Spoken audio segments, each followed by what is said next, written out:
인사들 나누겠습니다. 여호와 샬롬. 참 한 주가 참 너무도 빨리 지나갔어요.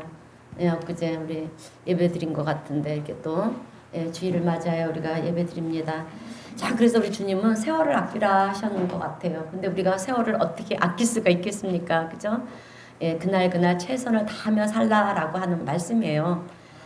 자, 그래요. 여러분, 세상 사람들 중에는 그 누구도 위기나 고난이나 환난이나 이런 것들을 좋아하는 사람은 아무도 없습니다.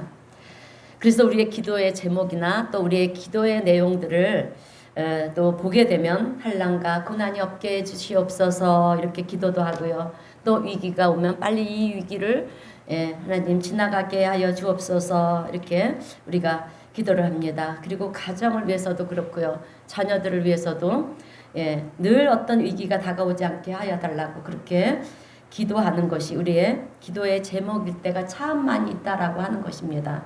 그런데 그럼에도 불구하고 우리의 바람과는 달리 여러분 살다 보면 이런 어려움 저런 어려움들에 우리가 직면하게 될 때가 참 많이 있습니다. 그래서 많은 사람들이 얘기하는 것은 인생이라고 하는 것은 고통의 바다를 건너는 것과 같다라고 얘기들을 하는 거예요. 파도가 몰아칠 때 한 번 파도가 치고 끝나는 것이 아니라 하나의 파도를 넘어서면 또 하나의 파도가 오고 또 하나의 파도가 오고 계속해서 이어지니까 참 사는 게 힘들다. 그죠? 그래서 절망하는 분들도 많고요. 또 좌절하거나 낙심하는 분들도 우리 주변에 많이 있는 것을 우리가 보게 됩니다. 그런데 우리가 시간이 지나고 나서 보게 되면 이 환난을 통해서 여러분 힘도 들었지만 또 지나고 보면 얻게 되는 것도 많이 있다라고 하는 것을 우리가 발견하게 된다라고 하는 거예요. 열매를 얻는다라고 하는 것입니다. 그래서 영어로도 no pain, no gain이라는 말이 있는데 여러분 고통이 없으면 얻는 것도 없다라고 하는 뜻이에요. 여러분 농사를 짓기 위해 농부가 봄에 씨앗을 뿌려요. 그죠? 그런데 뿌리면 여름에 위기가 옵니다. 아니 더위가 오고요. 또 가뭄이 오고 장마가 오고 그렇게 태풍이 불기도 합니다. 그럴 때 농부들은 어떻게 합니까? 땅이 가물면 논밭에 물을 길어다가 부어주고요. 또 장마가 오고 태풍이 불면 그래서 비닐하우스가 날아가지 않도록 최선을 다하지 않습니까? 묶어주고 또 쓰러진 농작물들이 있다면 그것을 다시 일으켜 세워주고 그렇게 열심히들 일을 합니다. 그런데 그렇게 열심히 무더위 속에서도 노력을 하고 또 장마 속에서도 열심히 노력을 하다 보면 여러분 때가 되면 가을에 그죠? 때가 되면 그래서 이 때가 중요하다는 거죠. 때가 되면 가을에 풍성한 열매를 거두게 되는 것을 우리가 보게 되지 않습니까? 여러분 이것이 자연의 법칙이고요. 그리고 인생의 이치라고 하는 것입니다. 여러분 나무들이 자라는 것을 봐도 고난이 때로는 우리에게 유익이 될 수가 있다라고 하는 거예요. 근데 어떻게 나무를 보고 아느냐라고 하는 것인데 여러분 미국이나 캐나다에 가보면 아름드리 큰 나무들이요 아주 많이 있다고 합니다. 그런데 조금만 바람이 불어도요 이 나무들은 뿌리채 뽑혀가지고 그렇게 도로에 거리에 그렇게 넘어져 있는 것을 볼 수가 있다고 합니다. 그 원인이 뭔가 하고 봤더니 땅이 너무 비옥한 거예요. 여러분 땅이 너무 비옥해도 나무들이 뿌리를 깊이 내리지를 않는다는 거예요. 땅 위로 이 나무들이 뿌리를 깊이 내리지를 않고요. 이 땅 위로 다 올라와서 옆으로 퍼져나간다라고 하는 것입니다. 여러분 땅이 너무도 비옥한 땅이다 보니까 그렇다라고 하는 거죠. 그래서 땅이 비옥하다 보니까 나무들이 얼마나 잘 자라는지 크지나 깊이 뿌리를 내릴 필요가 없더라는 거예요. 그렇게 아름드리 큰 나무들이 되지만 비가 오고 바람이 불고 그리고 벼락치고 태풍이 불면 금방 거리마다 그렇게 나무들이 쓰러져 있는 것을 볼 수가 있다라고 하는 것입니다.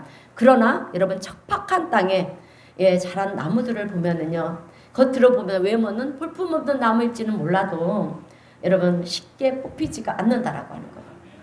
깊이 뿌리가 내려서 웬만한 바람에도 뽑히지가 않는다라고 하는 것입니다. 그 이유가 뭐냐?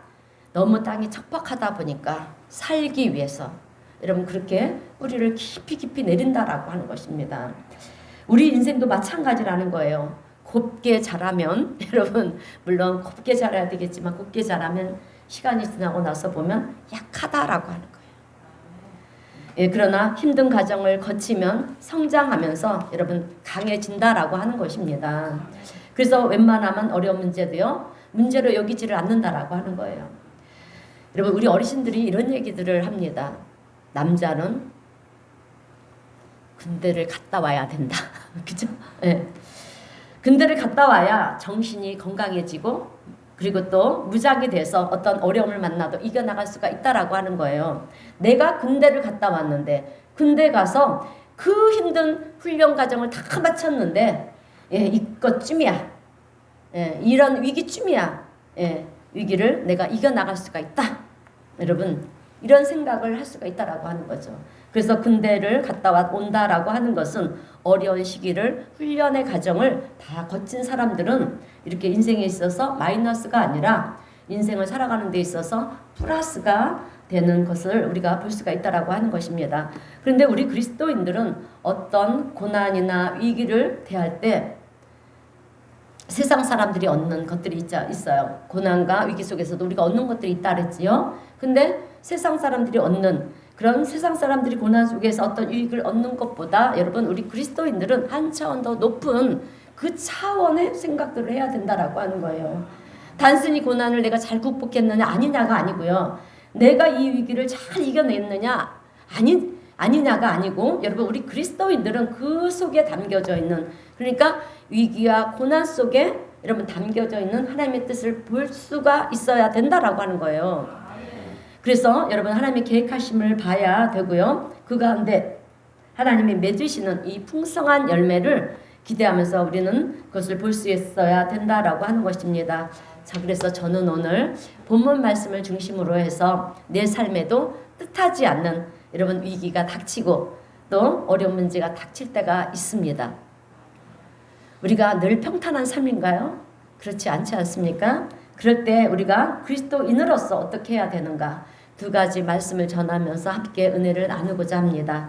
첫 번째는 하나님을 철저히 신뢰하라라고 하는 것입니다. 아멘. 자, 우리 그리스도인들이 위기를 대하는 첫 번째 자세는요, 어떤 계획을 세우고 또 누구의 조언을 얻는 것이 아닙니다. 하나님을 철저히 신뢰하는 마음이 있어야 된다라고 하는 거예요. 왜냐하면 제가 설교 때마다 자주 인용하는, 전하는 말씀이 있어요. 마태복음 10장 29절 말씀을 보면 우리의 삶에는 의연이라는 것이 절대로 없다라고 하는 거예요. 참새 한 마리도 하나님이 허락하지 않으시면 땅에 떨어지지 않는다. 그렇기 때문에 이 모든 것이 하나님의 계획하심 안에서 이루어지는 일이라고 하는 것을 여러분, 우리는 신뢰해야 된다라고 하는 거예요. 그런데 어떤 상황이 펼쳐지면서 나에게 위기가 생긴다. 이것은 무엇을 의미하느냐? 여기에도 여러분 하나님의 섭리가 있다라고 하는 것을 우리 성도님들은 기억하시기를 바랍니다.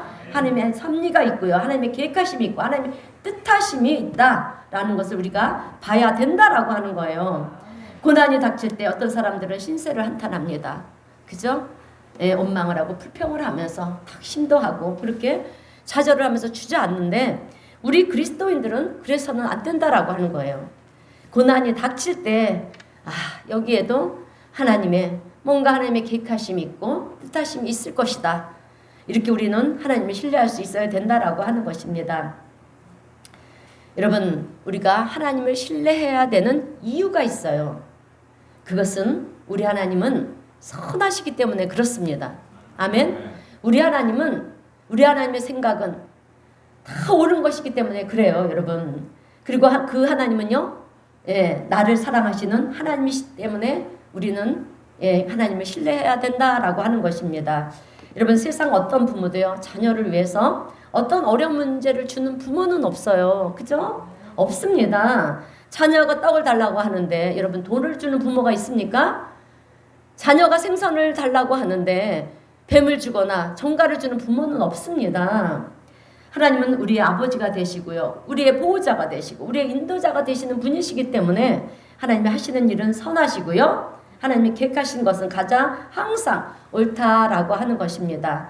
그래서 우리는 내가 살다가 때로는 이런 위기를 만나고요, 저런 고난을 만날지라도 이것은 하나님이 우리를 벌하시라고 하는 것이 아니라 여기 안에 하나님의 선한 뜻이 있다, 있을 것이다, 여러분 농부가 어려운 과정을 거쳐야만 가을의 풍성한 그 열매를 여러분 거두듯이 나도 이런 고난의 과정을 거치면서 하나님이 내비해 놓으신 놀랍고도 선한 일들을 나도 보게 될 것이다. 아멘. 나도 보게 될 것이라고 하는 그런 기대감과 신뢰감을 가지고요. 오늘 우리가 고난과 위기 앞에 당당히 설 수 있는 우리 성도님들이 되시기를 주님의 이름으로 축원드립니다. 자, 여러분 우리 하나님은 모든 것을 협력하여 선을 이루시는 하나님이십니다. 믿으십니까? 네, 그런데 여기서 우리가 오해해서는 안 되는 것이 있어요. 그것은 세상에서 축복을 받고 장수를 하고 또 하는 일마다 잘 되고 형통하고 이것은 하나님이 주시는 축복이다. 때로는 우리가 살아가는 데 있어서 어려움을 당하고 일도 잘 안 풀리고 꼬이고 힘들고 그러면 이것은 하나님이 우리를 벌하시는 것이고 우리를 저주하는 것이다. 이런 식으로 보는 것은요. 여러분 세상적인 관점으로 보는 생각이라고 하는 거예요. 세상에서는 그렇게 생각을 합니다. 세상에서 잘 되면 이것은 축복해 주시는 것이고 좀 어려워지만 이것은 하나님께로부터 벌하시는 것이다. 이것은 세상에서 보는 관점이라고 하는 거예요. 여러분 우리 기독교의 관점은 그런 것이 아니에요. 하나님의 관점에서 볼 때 하나님의 시각으로 볼 때 여러분 오히려 우리에게는 이런 고난과 위기가 축복일 수가 있다라고 하는 거예요. 그런데 이런 얘기를 하면 사실 우리는 듣기가 참 싫어요. 어떻게 어려움을 당하는데 그것이 축복일 수가 있느냐. 듣기가 싫다라고 하는 거죠. 아니 듣고 싶지 않나 한다라고 하는 거예요. 그런데 여러분 그럼에도 불구하고 그 얘기가 맞다라고 하는 거예요. 여러분 우리는 하나님의 계획하심을 하나님의 뜻을 여러분 다 알지 못해요. 우주 만물을 창조하신 그 하나님의 뜻을 우리가 어떻게 하나님의 피조물을 우리가 다 알 수 있겠습니까? 지금 우리는 나에게 유익이 되면 선이라고 생각을 하고 조금 어려워지면 악이라고 그렇게 생각을 하고 하지만 하나님의 큰 관점에서 보게 되면 하나님의 시각에서 보면 지금의 고난이 때로는 우리에게 더 유익이 되고요. 더 큰 선이 될 수가 있다라고 하는 것입니다. 그렇기 때문에 우리가 마음의 문을 열고요. 하나님의 뜻이 이루어지기를 원합니다. 여러분 우리가 이렇게 기도할 수 있어야 된다라고 하는 것입니다. 그 사람이 성숙한 신앙이 되는 것이라고 하는 거예요. 얼마 전에 제가 여러분 기독교 방송에서 은퇴하신 원로 목사님의 간증을 듣게 되었는데 그 목사님의 간증은요. 당신이 은퇴하기 전에 일어난 일들을 얘기를 하시는 거예요. 그 은퇴를 앞두고 네팔에 아주 멋진 학교를 그런 기독교 학교를 세웠다는 것입니다. 학교에 들어간 비용이 7억 원이 들었는데 여러분 우리나라에서 또 7억 원이면 얼마나 큰 돈입니까? 근데 네팔에서는 더 큰 돈이지 않겠습니까? 어마어마한 돈인 거예요. 그렇게 7억 원을 들여서 아름답게 멋진 학교를 세웠다는 것입니다. 학교 이름은 지나 미션 스쿨. 한번 들어보셨을 것 같은데 글쎄 방송에서 기독교 방송에서 나온 그 간증이었어요. 왜 지나 미션 스쿨이라고 그렇게 지었는지에 대한 학교에 얽힌 사연을 그렇게 얘기를 하는 것입니다. 어느 날 교회에서 청년들이 단기 선교를 가게 되었는데 처음에는 일본으로 가려고 했다고 합니다. 그런데 일본으로 가는 길이 자꾸 막히더래요. 그래서 이거는 성령님이 막으시는 건가 보다 그렇게 생각을 하고 기도를 하는 중에 네팔로 길이 열리더라는 거예요. 그래서 이제 네팔로 가게 되었다는 것입니다. 그래서 이 청년들이 네팔로 이제 단기 선교를 가게 되었는데 그 중에 한 청년이 여러분 이름이 박진아라고 하는 여자 청년이 갑자기 그 단기 선교에 가서 폐혈증으로 의식을 잃고 쓰러졌다는 것입니다. 그래서 병원에 실려간 거예요. 이 폐혈증이 와서 위독한 상황이 되었으니까 얼마나 놀랐겠습니까? 또 교회는 얼마나 비상 상태가 되었겠습니까? 그런데 그 청년의 부모님은요, 이렇게 자그마한 장사를 하시는 분인데 교회를 다니지 않으시는 분이었어요. 하나님을 모르시는 분이었다라고 하는 것입니다. 그런데 딸이 그렇게 단기 선교를 갔다가 그랬다고 그러니까 얼마나 놀랐겠습니까? 그래 한 걸음에 교회로 달려와서 그렇게 그 부모님과 또 그 부목사님들과 장로님 몇 분하고 그렇게 바로 네팔로 갔다는 것입니다. 그런데 그 부모와 함께 막 도착을 하니까 폐혈증으로 의식을 잃었던 청년이 깨어났다는 거예요. 그래서 이것은 하나님의 기적이다. 우리가 열심히 기도했더니 기도에 응답을 주셨구나. 그래서 감사하면서 기뻐했다라고 하는 것입니다. 그리고 여기에서 이제 긴급회의가 열린 거예요. 네팔에는 의료 상태가 정말 미약하지 않습니까? 그런 곳에 두면 죽을 수도 있다. 한국으로 빨리 데리고 오자. 그래서 그러려면 우리가 에어 앰뷸런스를 띄워야 된다. 그래서 여러분 에어 앰뷸런스가 뭡니까? 비행기가 가서 그 환자를 싣고 오는 것이 아니겠습니까? 그래서 이제 비용이 얼마나 드는가 하고 알아봤더니 2억이 들더라는 거예요. 그래도 교회에서는 생명이 중요하니까 어떻게 해서로 데리고 와야 된다. 그렇게 만장일치로 결정을 하고요. 이 항공사에 문의를 했다고 합니다. 그랬더니 아이의 상태가 어떤지 진단서를 떼어야지 우리가 갔다 올 수가 있다. 봐야 된다라고 하더라는 거예요. 그래서 진단서를 떼서 보냈더니 진단서를 보고 이 아이는 우리가 데리고 올 수가 없습니다.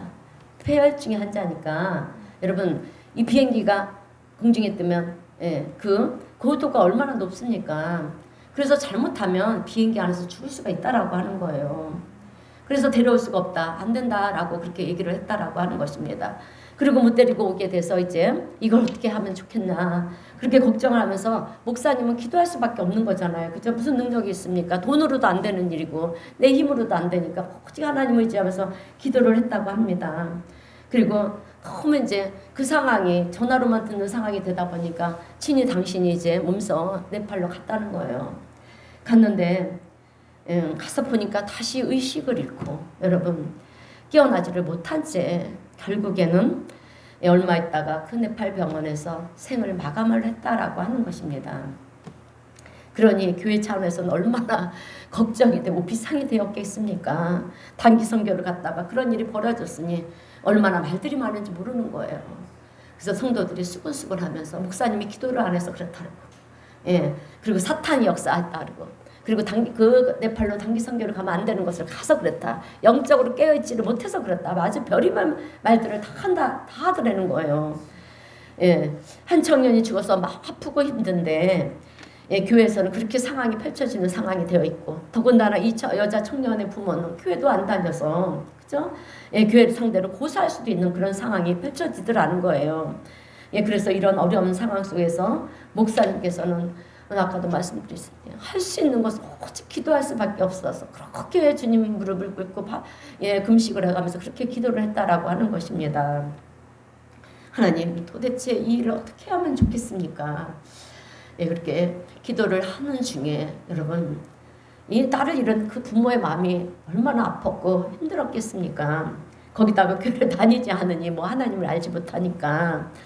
그런데 그 아버지가 딸을 잃고 큰 슬픔에 빠져있던 아버지가 어느 날 꿈을 꾸었는데 여러분 꿈속에서 자기가 두 손바닥 위에 이 죽은 딸의 그 발이 올려져 있더라는 거예요. 그래서 그 딸의 발을 딱 잡고 자기가 기쁨으로 하나님께 올려드리는 그런 꿈을 꿨대요. 여러분 이거는 보통 그죠?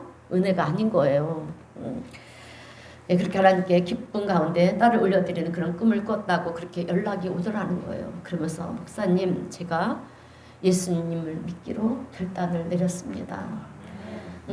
저 좀 도와주세요 그러더래요. 그래서 목사님이 한 걸음 달려가서 영접 기도를 해주고 그렇게 교회를 인도해서 지금은 장로님이 되어 있고요. 또 그 엄마는 권사님이 되어 있다라고 하는 그런 간증이었습니다. 그런데 여러분 그렇게 신앙생활을 하다가 어느 날 이 아버지가 교회에서 부탁을 하더라는 거예요. 딸이 유치원 선생님이었는데 할 수만 있으면 교회에서 죽은 딸을 위해서 네팔에 학교를 하나 세워줬으면 정말 좋겠다라고 하면서 이렇게 부탁을 하면서 봉투 하나를 내밀더래요. 그런데 그동안 제가 딸을 위해 모은 돈입니다. 딸이 시집가면 혼수장만으로 해주려고 모아놓은 돈입니다. 마음이 아프네요. 그러면서 봉투를 내미는데 1억이라는 돈이 들어있더래요. 얼마나 큰 돈입니까? 그래서 이제 교회에서 이제 기획위원회가 열린 거예요. 회의를 해서 또 만장일치로 그 아이를 위해서 우리가 진화를 위해서 네팔에 학교를 세우자. 그리고 교회에서 이제 보태서 이양 짓는 거 제대로 짓자 해서 7억 원이라는 그런 큰 돈을 들여서 학교를 세웠는데 그 지나 미션 슈쿨이라는 이름으로 네팔의 이 시골 마을에 그렇게 아름답고 훌륭한 큰 학교를 세웠다는 것입니다. 그래서 지금도요 많은 아이들이 그곳에서 교육을 받고요 또 신앙을 배우면서 학교 생활을 하고 있다라고 하는 것입니다. 그런데 이 모든 일들이 지나고 보니까 한 청년의 죽음은 아프고 참 힘든 일이었지만 그것으로 인해서 하나님은 그 영혼을 하늘의 미랄이 되게 해서 여러분 그것을 통해서 학교가 세워지고요 또 복음이 전해지면서 수많은 젊은 청년들이 교회로 그렇게 주님께로 돌아오는 그런 놀라운 열매를 맺게 되었다라고 하는 것입니다. 또한 예수님을 알지 못하는 그 부모들이 예수님을 이 딸의 죽음으로 인해서 예수님을 알고 그렇게 믿게 되고 구원의 은혜를 받게 되었다라고 하는 것입니다. 여러분 박진아라는 청년은 이 땅에서 짧은 인생을 살았지만 하늘의 미랄이 돼서 네팔 선교에 많은 열매, 풍성한 열매를 맺게 되었다라고 하는 이 원로 목사님의 여러분 간증이었는데요. 여러분 우리가 이러한 간증을 통해서 반드시 알아야 되는 것이 있습니다. 그것은 이 진아라는 그 어린 청년을 통해서 하나님은 잃어버린 영혼을 여러분 살리고요.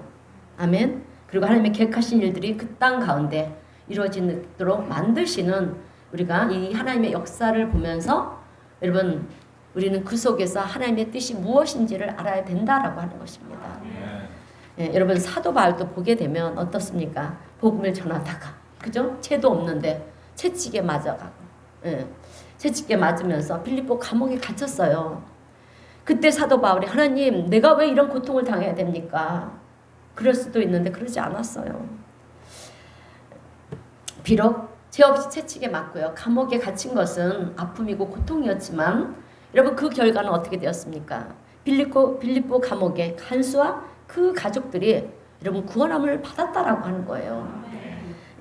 여러분 오늘 우리도 살다 보면 때로는 우리의 인생 속에 위기의 풍랑이 불어올 때가 있어요.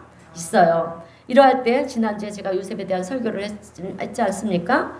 요셉이 그랬듯이 또 뭡니까? 고난의 대명사라고 불리는 욥이 그랬듯이 그리고 사도 바울이 그랬듯이 여러분 우리가 해야 할 가장 중요한 행동은 여러분 하나님을 잠잠히 신뢰해야 된다라고 하는 거예요. 하나님의 이 일을 통해서 하나님의 뜻이 이루어지기를 원합니다. 하나님께 이런 기도를 올리면서 이렇게 하나님을 신뢰하는 모습으로 우리가 우리 앞에 닥친 위기 앞에 풍랑 앞에 우리가 서게 되면은요 우리의 신앙은 더욱 견고한 신앙이 될 것이고요. 우리의 신앙은 더욱더 성숙한 신앙이 될 줄로 믿습니다. 그래서 그로 인하여 수많은 영혼이 구원을 받는 그런 하나님의 놀라운 은혜가 우리 앞에 펼쳐지게 되는 것을요 우리는 경험하게 될 줄로 믿습니다. 자 오늘 본문의 말씀을 보면은 자 예수님의 제자들이 갈릴리 호수를 지나가는데 갑자기 풍랑이 부는 것입니다. 그러니 제자들이 얼마나 두려웠겠어요. 그런데 이 풍랑이 점점점 더 거세지더니 이제는 배에 물이 들어오기 시작을 하는 거예요. 그 말씀이 본문 37절인데 큰 풍랑이 일어나며 물결이 배에 부딪혀 들어와 배에 가득하게 되었더라. 배에 물이 가득하게 되었다라고 하는 거죠. 점점점 상황이 나빠지는 거예요. 그러니까 희망이 절망으로 지금 바뀌고 있는 상황입니다. 그래서 이제는 죽게 되었는데 어떻게 하면 좋을까? 걱정이 점점 더 커지는 거예요. 여러분 이렇게 우리의 눈앞에 있는 상황만 보면 여러분 우리도 예수님의 제자들처럼 불안해하고 두려워하고 무서워한다라고 하는 거예요. 그런데 이 풍랑이 부는 그 배 안에 누가 계십니까? 예수님이 계세요. 예수님이 그 배에 타고 계셨는데도 불구하고 상황만 보니까 여러분 나와 함께하고 계시는 예수님이 보이지를 않는 거예요. 그러니 우리는 걱정하고 염려하고 근심을 한다라고 하는 것입니다. 그러다가 이제 죽게 생겼으니까 어떻게 합니까? 그때서야 제자들이 예수님을 부르지 않습니까? 그래서 예수님께서는 이제 구물에서 주무시다가 잠에서 깨어나셔서 어떻게 합니까? 바람을 꾸짖으시며 잠잠하라 고요하라 하시니 거친 풍랑이 여러분 어떻게 되었다고 말씀합니까? 아멘. 잠잠하게 되었다라고 하는 거죠. 오늘 우리도 마찬가지라는 거예요. 여러분 인생을 살다 보면 풍랑이 불 때가 있는 거예요. 있습니다. 그런데 우리 인생뿐만 아니라 여러분 교회도 풍랑이 붑니다. 보십시오. 아까 간증한 그 목사님의 교회도 그런 큰 풍랑이 불지 않았습니까? 때로는 교회도 풍랑이 불어요. 더 견고하게 교회를 세우기 위해서기도 하고요. 우리 성도님들의 신앙을 더 성숙한 신앙으로 만들기 위해서 또 목사를 더 강한 강하고 담대한 목사로 세우기 위해서 여러분 훈련을 하실 때가 있습니다. 그때가 지금인 것 같아요. 우리 교회가. 그런데 때로는 우리가 여러분 평안할 때는 하나님 감사합니다. 하나님 사랑합니다. 하나님 함께하여 주셔서 감사합니다. 이렇게 고백을 하지만 어떤 문제가 어떤 위기가 여러분 우리 앞에 펼쳐지게 되면 지금도 나와 함께 하시는 그 주님을 우리는 보지 못할 때가 참 많이 있다라고 하는 거예요. 그러니 우리는 또다시 염려하고 근심하고 걱정하고 두려워한다라고 하는 것입니다. 오늘 우리 성도님들은 문제가 생길 때, 어려운 일이 생길 때 가장 먼저 해야 되는 일은 정신을 차려야 돼요. 정신을 바짝 차리고요. 예수님이 지금 또 나와 함께 하신다는 사실을 인식하기를 주님의 이름으로 축원드립니다. 그리고 오늘 제자들이 하는 것처럼 여러분 우리도 예수님의 이름을 불러야 되는 거예요. 예수님의 이름을 부르면서 기도를 하는 것입니다. 그렇게 우리가 주님을 의지할 때 주님은 우리를 도우시고요. 우리의 인생의 풍랑을 잠잠케 하시면서 우리를 통해서 이루고자 하시는 당신의 뜻을 이루어 가시는 하나님이 되시는 줄로 믿습니다. 자, 그래서 우리가요 항상 주님이 나와 함께 하신다는 임마누엘의 신앙을 여러분 잃어버리지 말고요. 주님이 함께 하신다는 함께 하고 계신다는 이 분명한 믿음을 가지고 세상 앞에 당당히 설 수 있는 우리 성도님 모두가 되시기를 주님의 이름으로 축원드립니다. 자, 두 번째로 위기가 닥칠 때 어떻게 해야 되느냐?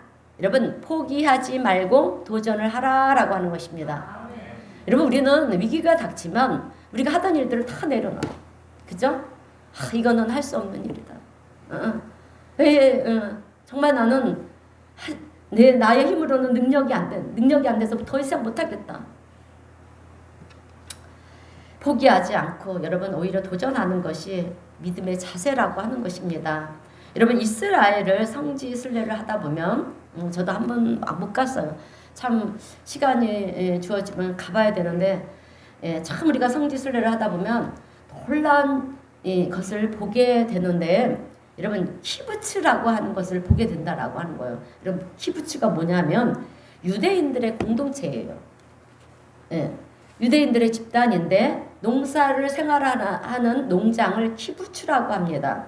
그런데 가다 보면 이 사막이 있고요. 강야가 있고 항무지가 있는데 그 항무지에 키부츠가 있다라고 하는 것입니다. 그런데 이 키부츠가 있는 곳마다 보게 되면 그것이 강야고 항무지인데 아주 풍성한 나무에서요. 아주 열매들이 그렇게 자라는 것을 보게 된다라고 하는 것입니다. 근데 사람들이 이 키부츠를 보면서 일반적으로 이렇게 생각을 한다는 거예요. 키부츠를 사막 가운데 오아시스가 있지 않습니까? 그러니까 그 오아시스가 있는 그곳에다가 저렇게 농장을 세웠나 보다. 키부츠를 세웠나 보다. 그렇게 생각을 한다라고 하는 거예요.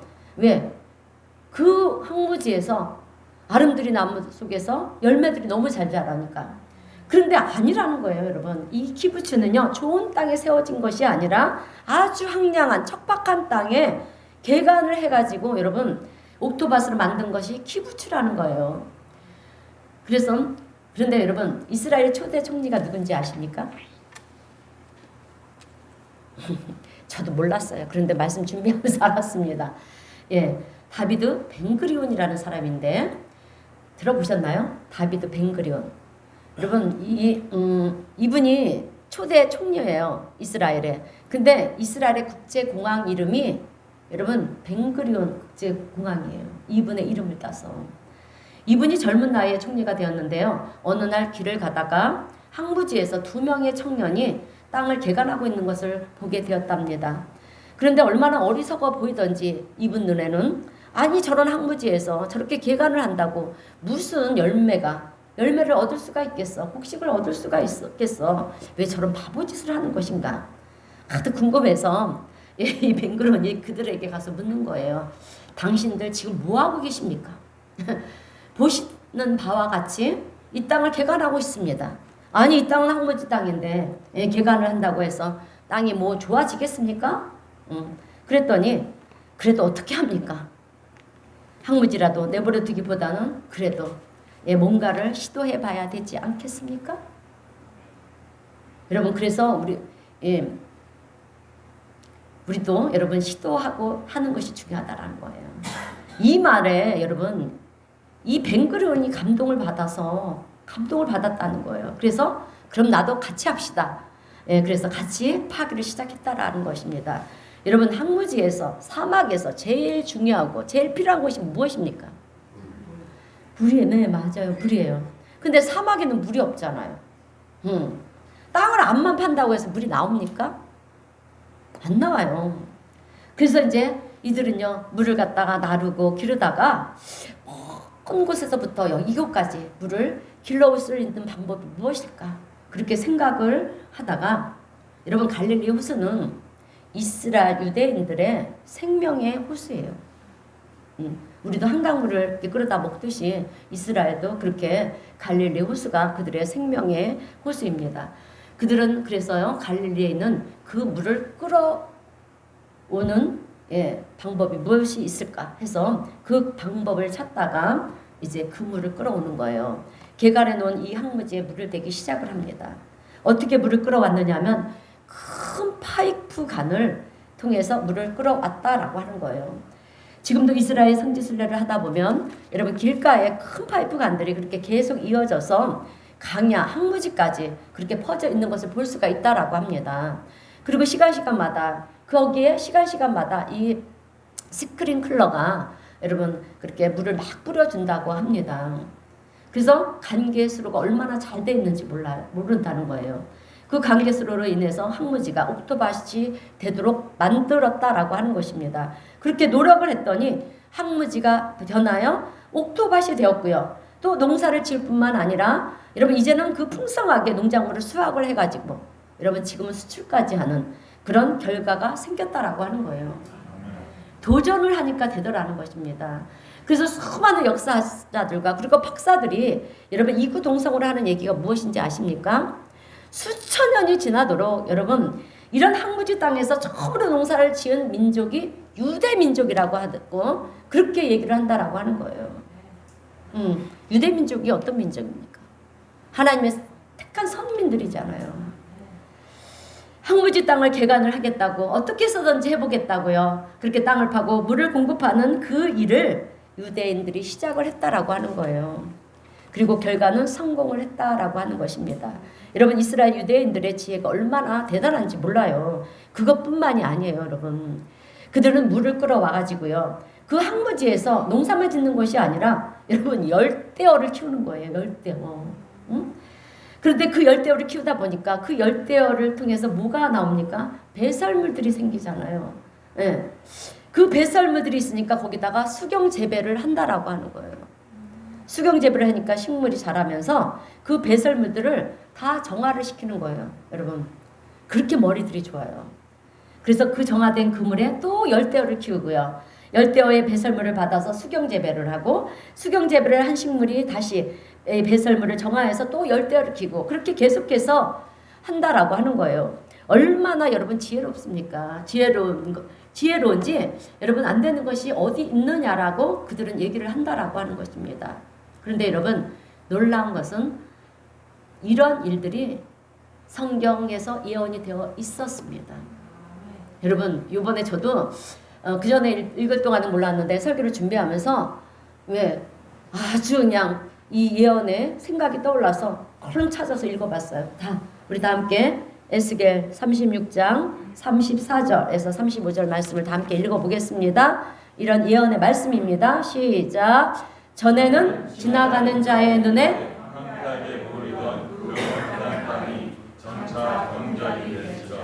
사람이 이르기를 이 땅이 황폐하더니 이제는 에덴 동산같이 되었고 아멘.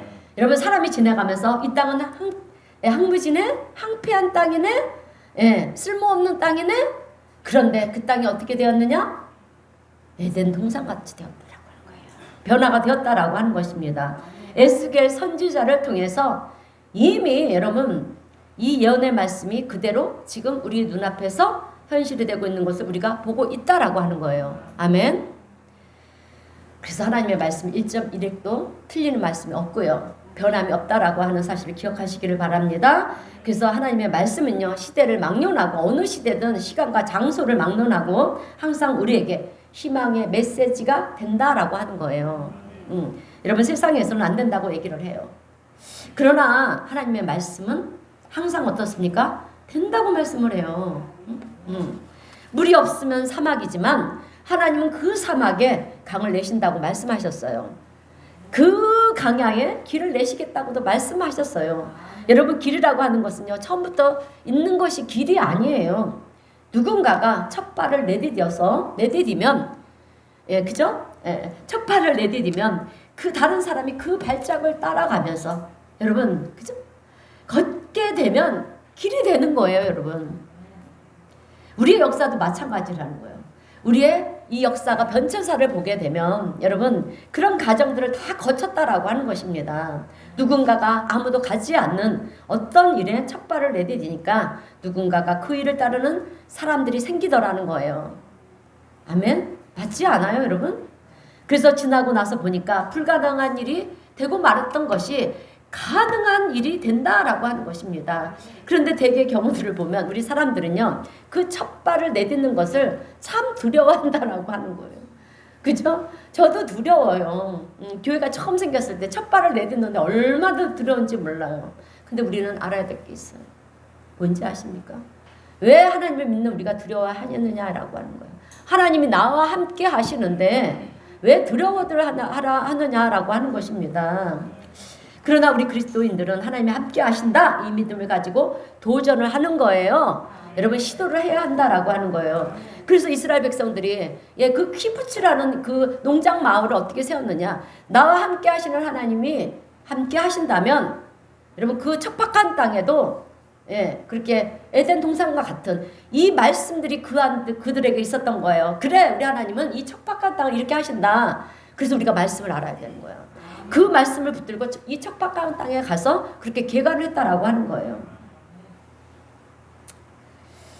자, 그래요. 그래서 우리는 하나님 나와 함께 하신다. 이 믿음을 가지고 도전을 하는 것입니다. 시도를 하는 거예요. 여러분 세계 역사도 보게 되면 놀라운 일들을 이루었던 사람들이 누구였냐면 우리 크리스찬들이었어요.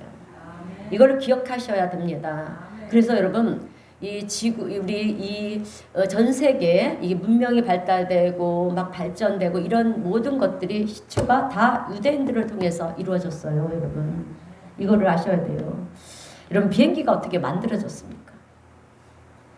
뭐 라이트 형제가 만들었다고 얘기하는데 그 전에 여러분 이건 뭐 그분들로 인해서 이제 비행기가 뜨기 시작했지만 그 전에 참 이 비행기에 대한 이 생각을 비행기가 아닌 왜 새들이 나는데 우리 사람은 날지 못할까? 이런 생각을 먼저 했던 거예요, 여러분. 이걸 아셔야 돼요. 누군가가 이런 생각을 하다가 연구를 한 거예요, 여러분. 새와 같이 날개가 없어서 우리가 날지를 못하는 것 같으니까 우리 한번 날개를 만들어 보자.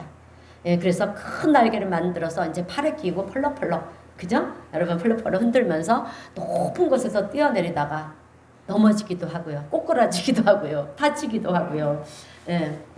그럴 때 그렇게 뛰어내리다가 그런 일들이 일어나지 않겠습니까? 그럴 때 그런 모습을 보면서 여러분 비웃는 사람들도 있었을 거예요. 인간은 날지를 못하는데 왜 저렇게 바보 같은 짓들을 할까? 그죠? 그러면서 비웃으면서 조롱도 했을 거예요. 그런데 그럼에도 불구하고 날개를 더 크게 만드는 사람이 있었던 거예요. 그죠?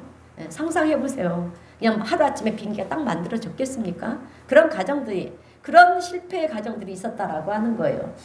그렇게 만들어 볼까? 더 크게 만들자. 이렇게 또 해보고 저렇게도 해보고 그러다가 결국 성공을 했을까요? 그 사람을 통해서 성공을 했을까요? 여러분 성공하지 못했어요.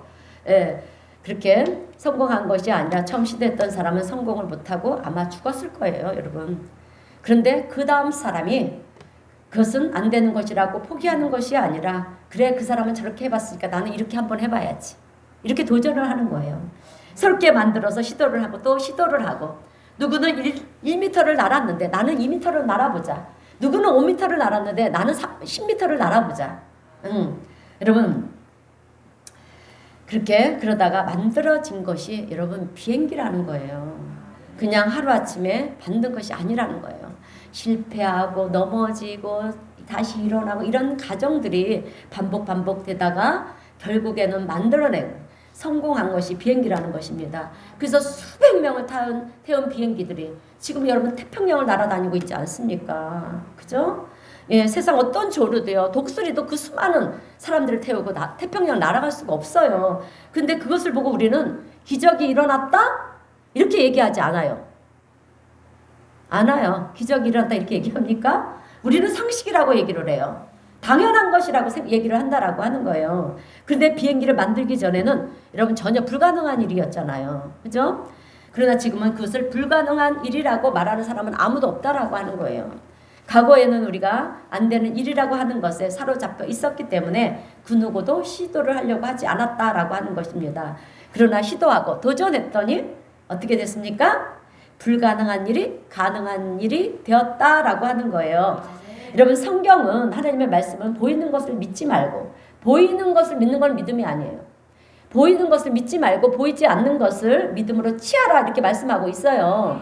여러분 무슨 뜻입니까? 세상에서 불가능하다고 얘기하는 말은 듣지 말라라고 하는 거예요. 믿음으로 도전하라. 하나님이 도우시면 불가능한 일이 없다라고 하는 것입니다. 믿습니까? 여러분 사실 성경에 기록된 말씀은 세상적으로 보게 되면 이해되는 말씀이 하나도 없어요. 이해가 안 돼요. 우리 하나님 말씀은 그래요. 이해가 안 되지만 그 말씀에 순종하면 기적이 일어난다? 할렐루야. 예, 하나님의 놀라우신 은혜가 일어난다라고 하는 거예요. 예, 특히 여러분 이사야서에 보면 그런 말씀들이 이해가 안 되는 말씀들이 너무 많아요. 우리 다 함께 말씀지에 있는 이사야 41장 18절 말씀 한번 읽어보겠습니다. 시작. 내가 헐벗은 산에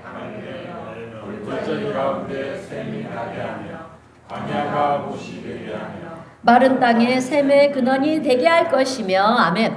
여러분 하나님이 역사하시면 이렇게 된다라고 하는 거예요.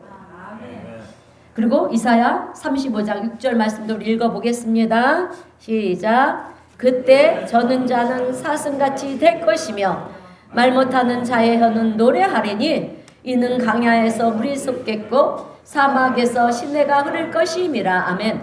이 말씀도 마찬가지예요. 하나님이 역사하시면 저는 자가 사슴처럼 뜬다는 거예요. 하나님이 역사하시면 말 못하는 자가 노래를 한다는 거예요. 그리고 강야에서 물이 솟고요. 사망에서 시내가 흐른다라고 하는 것입니다. 믿으시기를 주님의 이름으로 축원드립니다. 자, 우리가 잘 아는 말씀도 한번 읽어보겠습니다. 이사야 43장 19절에서 20절 말씀입니다. 시작. 내가 하리니 이제 나타날 것이다. 너희가 그것을 알지 못하겠느냐? 반드시 내가 강야의 길을 사막의 강을 내리니 내 백성 내 택한 자에게 할 것임이라. 할렐루야. 하나님의 택한 백성 내 자녀에게 하겠대요. 아멘. 믿으시길 주님의 이름으로 축원드립니다. 그래서 우리는요 하나님이 나와 함께 하신다는 이 믿음만 있으면 어떤 상황에서도 여러분 포기할 이유가 없다라고 하는 거예요. 아멘. 오늘 우리 성도님들은 나의 삶에 있어서 신앙의 삶에 있어서 여러분 포기하고 있는 부분이 있다면 그것이 무엇인지 한번 돌아보시기를 바랍니다. 그리고 스스로에게 한번 질문을 하는 거예요. 지금 나는 왜 포기하려고 하는가? 어려워서? 아니면 두려워서? 무서워서? 못할 것 같아서? 귀찮아서? 그것도 아니면 나이가 들어서? 뭐 여러 가지 이유들이 있을 것입니다. 여러분 성경에 나오는 인물들 보게 되면 이런저런 이유를 다 못한다고 했어요. 모세도 보세요. 못한다고 하지 않았습니까? 그죠? 왜 못한다고 했어요? 나이가 많아서 못한다고 했어요. 여호수아는 왜 못한다고 했어요? 겁이 많아서 못한다고 했어요, 여러분. 그런데 하나님 뭐라 했어요? 강하고 담대하라. 강하고 담대하라고 말씀했어요. 자, 그래서 다 성경에 나오는 인물들을 보면 나는 못합니다. 나는 이래서 못하고 저래서 못합니다. 나는 문화세 지파 가장 약한 지파라서 못합니다. 막 그랬잖아요. 그랬어요. 그런데 하나님이 함께 하시니 어떻게 됐습니까? 모든 것을 가능하게 할 뿐만 아니라 그들의 능력이 넘치도록, 그들에게 능력이 넘치도록 큰 일들을 감당했던 것을 우리가 성경을 통해서 보지 않았습니까? 예, 오늘 우리 성도님들은 지금 내가 포기하고 좌절하고 낙심하고 있는 이 순간에도 우리 주님은 나와 함께 하신다. 함께하고 계신다. 예, 여러분 이 사실을 잊지 않는 성도님들이 되시기를 바랍니다. 그리고 그 주님을 지금도 내가 다시 믿음으로 일어서기를 우리 주님은 기다리고 계신다라고 하는 것을 잊지 마시기를 바랍니다. 자, 그래서 여호수아와 갈렙처럼요, 우리도 담대하게 나갈 수 있게 되시기를 주님의 이름으로 축원드립니다. 여러분 우리가 도전할 때 한 번 해서 안 되면 두 번 하는 거예요. 두 번 해서 안 되면 세 번 하는 거예요. 세 번 해서 안 되면 여러분 방법이 있어요. 알고 싶으세요? 방법이 있어요. 저만의 방법. 울면서 기도하는 거예요. 아멘? 울면서 기도하는 거예요. 그리고 또 네 번째를 도전하는 거예요. 그래도 안 되면 또 다섯 번째를 도전하고, 그러면 또 안 되면 울면서 또 기도하는 거예요. 그러다 보면 여러분, 그러다 보면 때가 되매, 여러분 때가 되매, 자, 때가 되면 어느 순간에 모든 것이 다 이루어져 있는 것을 우리가 보게 될 때가 있다라고 하는 거예요. 아멘. 불가능했던 일들이 가능한 일로 바뀌어 있는 것을 우리가 보게 될 줄로 믿습니다. 나도 모르는 순간에 여러분 기적이 이루어져 있는 것을 우리의 삶 속에서 보게 된다라고 하는 거예요. 여러분 이것이 신앙인인 우리가 하나님과 동행하는 삶의 열매라고 하는 거예요. 예, 하나님과 동행할 때 이런 열매를 우리가 맺을 수가 있다라고 하는 것입니다. 오늘 제가 전한 말씀을 우리 성도님들은 믿음으로 취하셔서 반드시 믿음으로 취하시길 바랍니다. 그래서 하나님의 영광을 보고요, 하나님의 기적을 체험하는 우리 성도님들이 되시기를 바랍니다. 자, 그리고 하나님이 나와 함께 하신다는 사실도 잊지 마시고요. 아멘. 예, 우리는 항상 어디에서는요, 하나님이 나와 함께 하신다. 이거를 기억했어요. 임마누엘의 신앙이 우리의 몸속에 있어야 된다라고 하는 것입니다. 그래서 하나님이 함께 하시기 때문에, 그래서 우리는 하나님이 함께 하시잖아요. 내 속에 성령님도 계시잖아요. 그런데 우리가 뭘 두려워하겠습니까? 그래서 우리 여호수아에게도 그렇게 두려워서 하나님 일을 못하겠다고, 그러니까 뭐라고 합니까? 강하고 담대하라. 강하고 담대한 것을 주시잖아요. 예, 강하고 담대한 마음을 가지고 우리가 그렇게 하나님을 신뢰하면서 다시 도전할 수 있는 우리 하나님의 귀한 성도님들이 다시 되시기를 주님의 이름으로 축원드립니다. 네, 기도하겠습니다. 사랑과 은혜가 풍성하신 하나님 아버지, 은혜에 감사합니다. 오늘 말씀을 통하여서 하나님의 실로 우리와 함께 하시고 또 우리를 사랑하시고 우리를 도우시는 하나님이신 줄로 믿습니다. 주님, 이제는 우리가 삶 속에서, 생활 속에서 어떤 위기가 찾아오고 또 풍랑이 분다 할지라도 좌절의 자리, 절망의 자리, 낙심의 자리에 있는 것이 아니라 임마누엘, 하나님이 나와 함께 하신다는 사실을 믿음으로 취하여 다시 일어설 수 있도록 하나님 우리를 도와주시옵소서. 그래서 우리가 하나님만을 신뢰하며 또 하나님만 의지하는 믿음을 가지고 우리가 행동하고 실천하게 될 때 하나님이 계획해 놓으신 놀라운 역사들이 이루어지는 것을 우리가 두 눈으로 보면서 우리 하나님을 찬양하며 감사하며 우리 하나님께 영광 올려드리는 우리 복된 우리 성도님 모두가 될 수 있도록 주님 축복하시고 은혜를 베풀어 주시옵소서. 우리 주님 함께 하심을 믿고 감사드리오며 예수님의 이름으로 기도하옵나이다. 아멘. 찬송가 432장 함께 찬송하겠습니다.